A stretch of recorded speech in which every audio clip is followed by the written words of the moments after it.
Global Witness is dedicated to exposing and breaking the links between natural resources, conflict and corruption.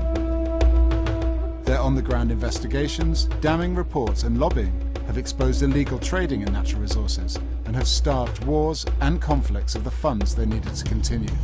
Some of the world's most brutal wars of the last 15 or 20 years, Angola, Sierra Leone, Democratic Republic of Congo, Cambodia, have all been fueled by the trade in natural resources. Tonight, the human rights group Global Witness documents an explosive trade in cassiterite from the Congo. This stuff is mined and portered by people who are cannon fodder for our industries. Why is it that the presence of natural resources, which should bring wealth, in fact bring about poverty, stifle democracy and even bring on conflict? Angola tem diamante, tem petróleo, tem café, tem madeira, tem ferro, tem ouro, mas nunca vimos nada dessa riqueza. Essa riqueza tudo só vai neles. Time and time again, we've seen how corruption and unsustainable exploitation absolutely devastates a local population.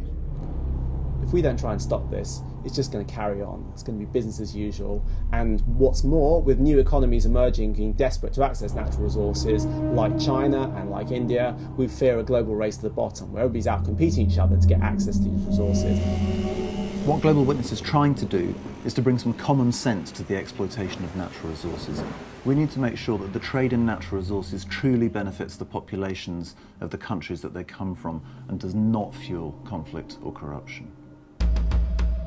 Global Witness have identified a largely overlooked problem of how natural resources are accessed, be it timber, diamonds, oil, copper or cocoa, and the scramble by unscrupulous companies and corrupt elites to obtain these, without regard for human, economic or ecological cost.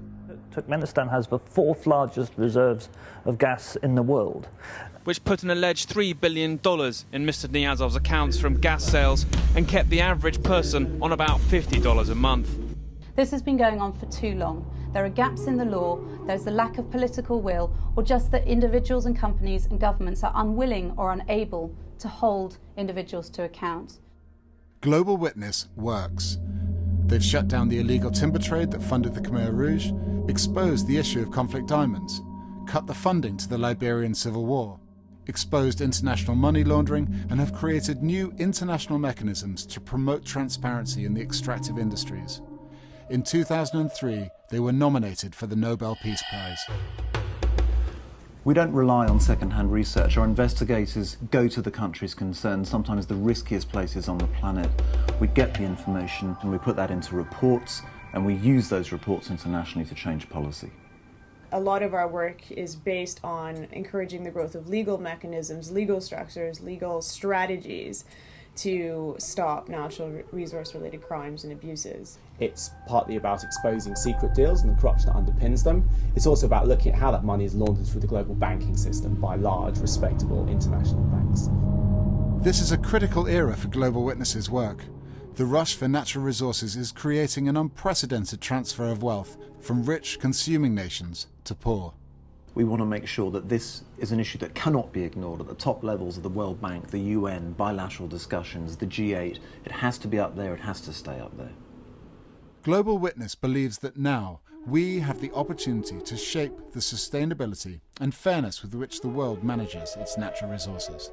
This may be the best chance in our generation to lift the world's poorest and most dispossessed citizens out of poverty. Natural resource wealth is probably the best chance some of the world's poorest countries have to get out of poverty. We need a massive shake-up in the rules of international trade to help make this happen. We must end the resource curse.